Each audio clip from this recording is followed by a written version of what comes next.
Good morning dear student. Gayatri college के YouTube channel पर सभी विद्यार्थियों का स्वागत है। आज के क्लास में हम बीएससी फाइनल ईयर मैथमेटिक्स के पेपर कॉम्प्लेक्स एनालिसिस के अंतर्गत टॉपिक पावर सीरीज की रेडियस ऑफ कन्वर्जेंस किस प्रकार फाइंड आउट करते हैं उसको लेकर बात करेंगे। कल के लेक्चर में अपन ने पावर सीरीज का इंट्रोडक्शन देखा था। पावर सीरीज क्या होती है, उसकी रेडियस ऑफ कन्वर्जेंस निकालने का फॉर्मूला क्या होता है और रीजन ऑफ कन्वर्जेंस क्या होता है, अर्थात किस रीजन के अंतर्गत पावर सीरीज है वो कन्वर्जेंस होती है और किस रीजन के अंतर्गत पावर सीरीज डाइवर्जेंस होती है। अब अपन ने कल देखा था कि जो पावर सीरीज होती है उस पावर सीरीज के लिए आपके पास में जो दो फॉर्मूले अपन ने डिस्कस किए थे, ठीक बात। अब दो फॉर्मूलों में पहला ये था जिसका रेडियस ऑफ कन्वर्जेंस निकालने का, r यदि रेडियस ऑफ कन्वर्जेंस है तो 1/r equals to limit n tends to infinity, और यह आपके पास था मॉड ऑफ an की पावर 1/n, एंड सेकंड था 1/r equals to limit of n tends to infinity mod of a of n plus 1/an, where आपके पास यहाँ पर बता देते हैं कि an क्या है, आपके पास में कोफिशिएंट ऑफ nth टर्म, जो कि आपके पास में देखिए इस प्रकार की पावर सीरीज आती थी वेयर an into z की पावर n, ठीक है। तो ये आपके पास में रहेगा an, ठीक है। तो ये आपके पास में बराबर है गिवन पावर सीरीज, ठीक बात।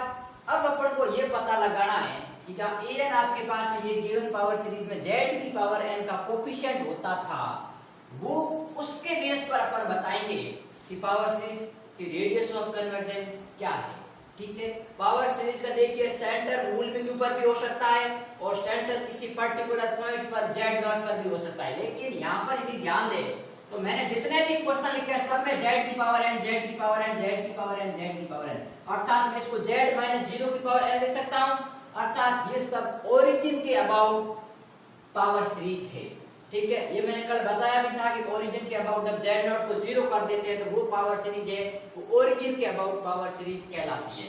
अब देखिए इसमें से मैक्सिमम क्वेश्चन आपके इस फॉर्मूले से हो जाएंगे, और कभी ऐसा पावर आता है आपके पास जैसे इसकी पावर आपके पास में n आ गई या n स्क्वायर आ गई, तो अपन इस फॉर्मूले को यूज करेंगे तो आसानी से हो जाएगा। हालांकि क्वेश्चन इस फॉर्मूले से भी हो जाएगा, लेकिन यदि जब इसकी पावर में आ जाती है n या n स्क्वायर तो यदि ये फॉर्मूला लगाएंगे तो और इजी रहेगा, ठीक बात। तो अभी क्वेश्चन करेंगे अपन 10 से 15 तो अपना कॉन्सेप्ट क्लियर हो जाएगा।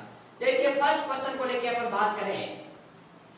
फर्स्ट क्वेश्चन में आपके पास में मैं सिंस जो पावर सीरीज होती है वो पावर सीरीज आपके पास में क्या होती है, समेशन an into z की पावर n, इसको मैं फैक्टर आपके पास में इक्वेशन नंबर 2 देता हूं और इसको इक्वेशन नंबर 1 दे रहा हूं, ठीक है। तो समीकरण 1 और 2 की यदि मैं तुलना करता हूं तो आपके पास देखिए कंपेयरिंग समीकरण 1 व 2 की तुलना करने पर, तो यदि अपन तुलना करेंगे तो अपने पास में क्या आएगा, z की पावर n की जगह z की पावर n है, समेशन की जगह समेशन है, जहां लिमिट आपके पास में n बराबर 0 से इंफिनिटी है, जहां मैंने नहीं लिखा है, तो आपके पास में an आएगा। an क्या आएगा, n plus 1/n plus 2 into n plus 3, यही तो आएगा। तो अब ये मैंने एक बार लिख लिया, अब बार बार मैं नहीं लिखूंगा, मैं सीधा पावर सीरीज को देखते हुए an का मान लिखूंगा, क्योंकि an क्या है, समेशन an into z की पावर n, अर्थात z की पावर n का जो कोफिशिएंट होगा वो आपके पास में an टर्म होगा, ठीक है।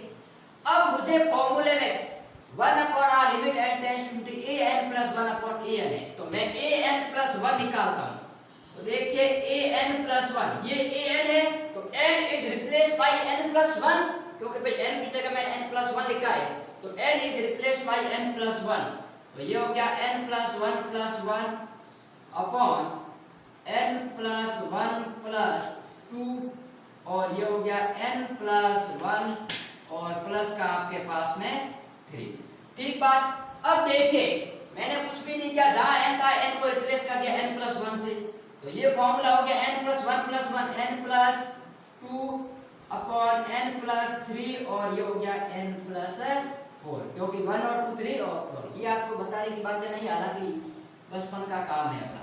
ठीक है, अब मैं ये फॉर्मूला अप्लाई करता हूं, तो देयरफॉर 1 अपॉन r, यहां लिख लेना radius of convergence is given bye, मैं लिखता हूं ROC, मतलब radius of convergence is given bye, मैं एक बार पूरे मेथड से करवा रहा हूं, फिर बाद में शॉर्ट तरीके से करवाऊंगा, आपको पूरा मेथड करना है। तो ये हो गया limit of n tends to infinity mod of an plus 1 upon an की पावर, ये आ गया आपके पास में।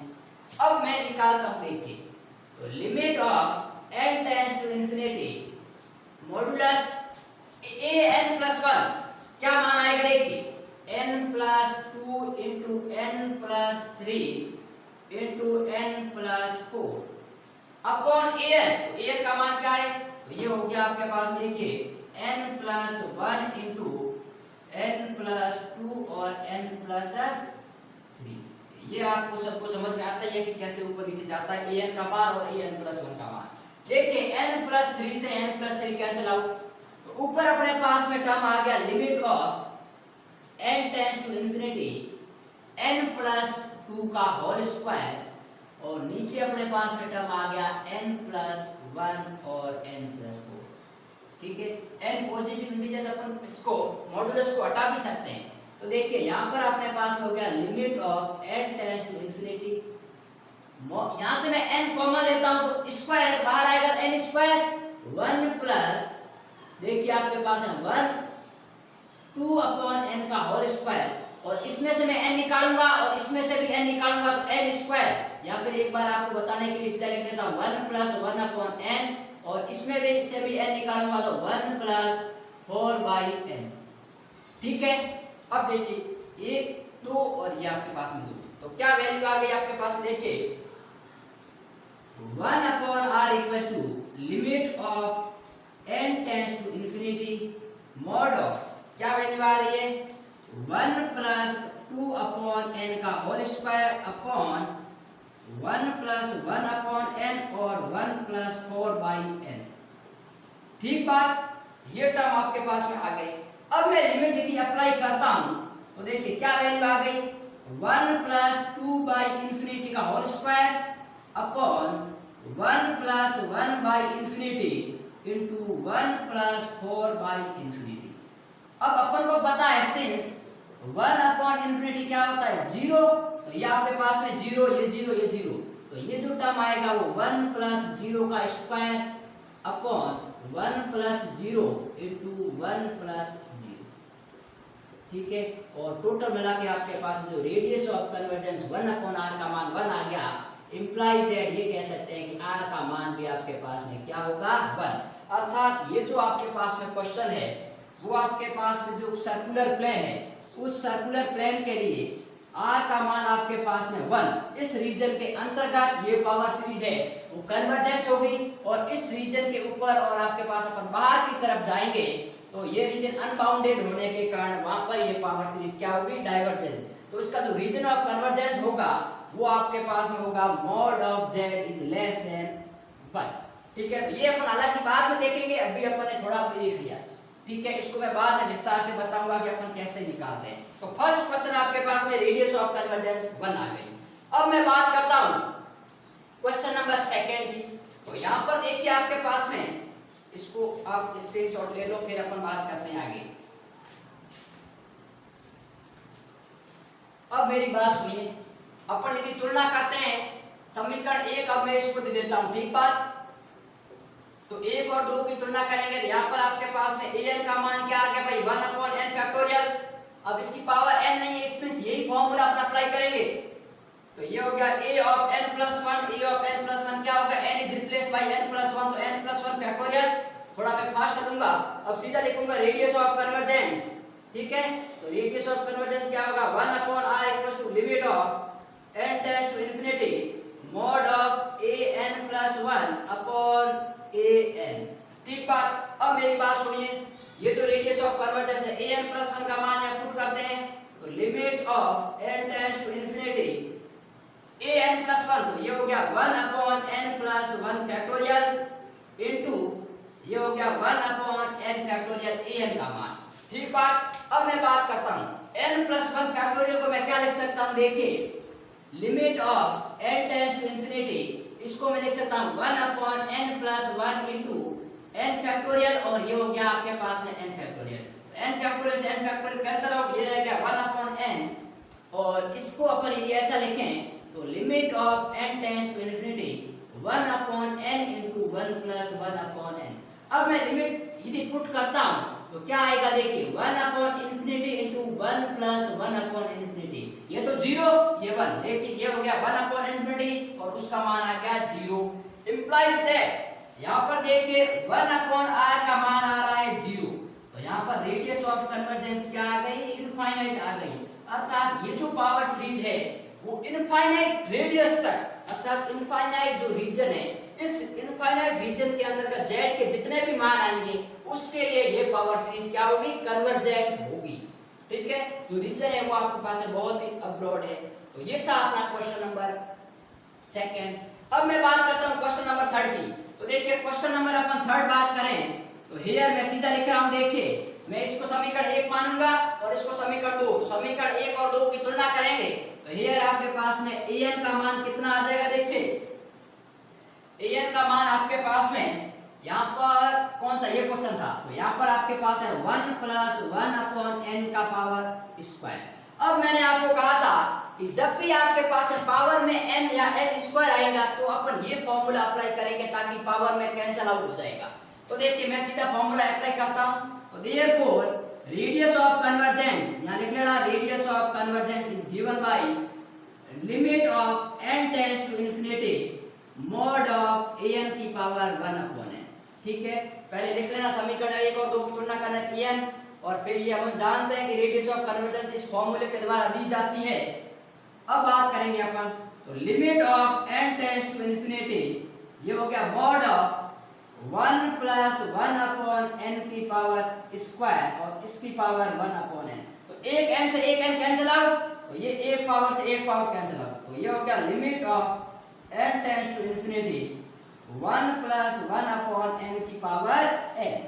एक n से एक n कैंसिल आउट। अब अपन सिंस जानते हैं लिमिट जब अपन पढ़ते थे तो ये क्वेश्चन अपन ने सीरीज के रूप में एक्सपांशन भी किया था 11th क्लास में, और हायर स्टडी में देखते हैं कि इसका जो मान होता है वो आपके पास में होता है एक्सपोनेंशियल की पावर 1, अर्थात ये होता है e, और जिसका मान होता है लगभग आपके पास में 2.73। ठीक है, तो ये आ गया आपके पास में 1 अपॉन r, इंप्लाइज दैट जो r का मान है वो 1 अपॉन e आ गया, अर्थात 1 अपॉन 2.73, ये इसका लगभग आपके पास में मान होता है। तो ये हो गया आपके पास में क्वेश्चन नंबर थर्ड। अब अपन बात करते हैं क्वेश्चन नंबर 4 की। तो देखिए बहुत ही इजी क्वेश्चन है, अपन यहाँ पर सीधी बात कर लेते हैं कि क्या क्वेश्चन दिया हुआ है।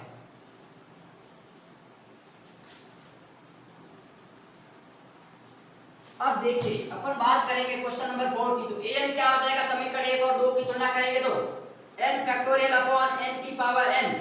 ठीक है, और an प्लस 1 क्या हो जाएगा, देखिए तो an प्लस 1 आपके पास में हो जाएगा n प्लस 1 की फैक्टोरियल अपॉन n प्लस 1 की पावर n प्लस 1।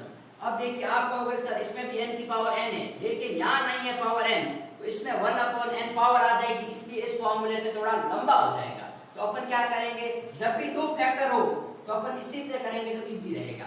तो therefore the radius of convergence 1 upon r equals to limit of n tends to infinity mod of an plus 1 upon an। ठीक बात।